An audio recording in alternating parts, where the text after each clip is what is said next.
गैर परंपरागत ऊर्जा परंपरागत से बाहर क्यों?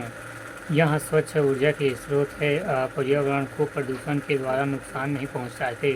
प्रारंभिक स्थापन व्यय भले ही ज़्यादा हो, लेकिन दीर्घकाल में ये सस्ती ऊर्जा प्रदान करते हैं। यह ग्लोबल वार्मिंग को नियंत्रण रखते हैं, जो जीवाश्म ईंधन के दहन से संबंधित है। यह भविष्य के लिए जीवाश्म खनिजों के संकट को रोकते हैं। इसके प्रयोग में प्राकृतिक आपदाओं पर नियंत्रण किया जा सकता है, जैव विविधता संकट को रोका जा सकता है।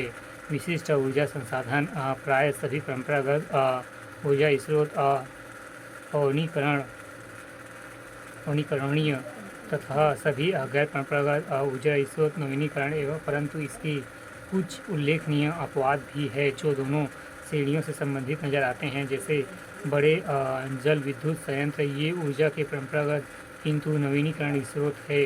परंपरागत इसलिए क्योंकि ये पारंपरिक बड़े जल स्रोत जैसे कि बहुउद्देशीय परियोजनाओं पर आधारित, जबकि छोटी पनबिजली योजना गैर परंपरागत स्रोत है। नाभिकीय ऊर्जा संयंत्र गैर परंपरागत तथा नवीनीकरण स्रोत है।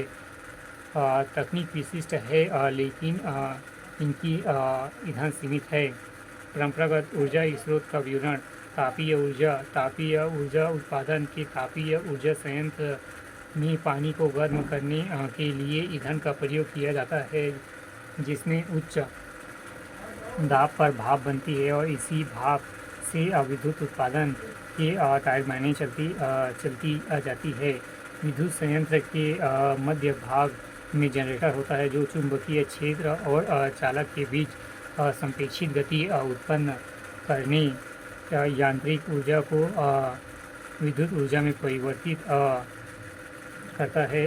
जनरेटर को चलाने के लिए भिन्न ऊर्जा स्रोतों का प्रयोग किया जाता है और यहाँ उस ईंधन से सुगमतापूर्वक उपलब्ध तथा संयंत्र में प्रयुक्त प्रौद्योगिकी पर निर्भर करता है। इस आधार पर तापीय ऊर्जा के विभिन्न रूप और प्रौद्योगिकियाँ हैं। जीवाश्म ईंधन कोयला आधारित ऊर्जा संयंत्र, प्राकृतिक गैस आधारित ऊर्जा संयंत्र, नाभिकीय ईंधन आधारित ऊर्जा संयंत्र, भूतापीय ऊष्मा आधारित ऊर्जा संयंत्र। कोयला आधारित विद्युत संयंत्र। विद्युत उत्पादन के लिए जब कोयले का प्रयोग किया जाता है तो प्राय सबसे पहले इसका चूल्हा बनाया जाता है और उसके बाद बॉयलर युक्त भट्ठी में इसे जलाया जाता है।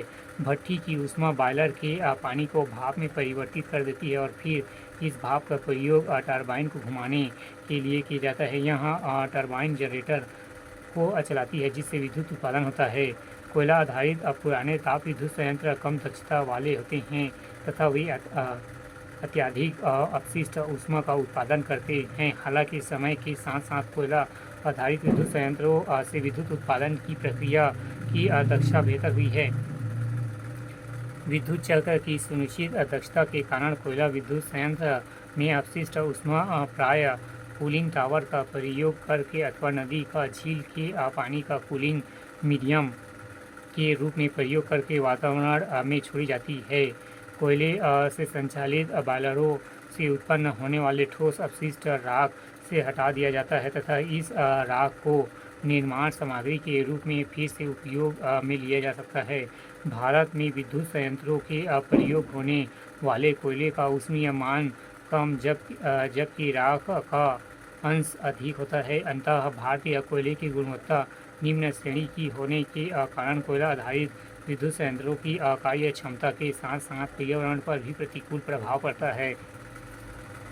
Integrated gasification combined cycle IGCC प्रौद्योगिकी से परंपरागत कंप्रेसराइज्ड कोल फायर टेक्नोलॉजी की तुलना में कोयले की ऊर्जा क्षमता तथा पर्यावरण प्रदूषण कम करने में सफलता प्राप्त हुई है। कोयला विभाग ने कोयले के द्रवीकृत करके पाइपलाइन के माध्यम से विद्युत गृह तक पहुंचने की योजना बनाई है।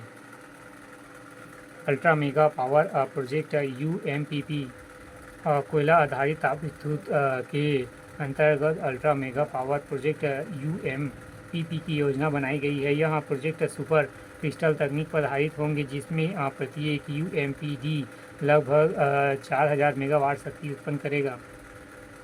ऐसा पहला UMPD टाटा पावर एवं गुजरात के मुद्रा में स्थापित किया जा चुका है। दूसरा UMPP मध्य प्रदेश शासन जिले के रिलायंस पावर द्वारा निर्मित किया जा रहा है। इसकी 2 यूनिट कार्यशील हो चुकी है।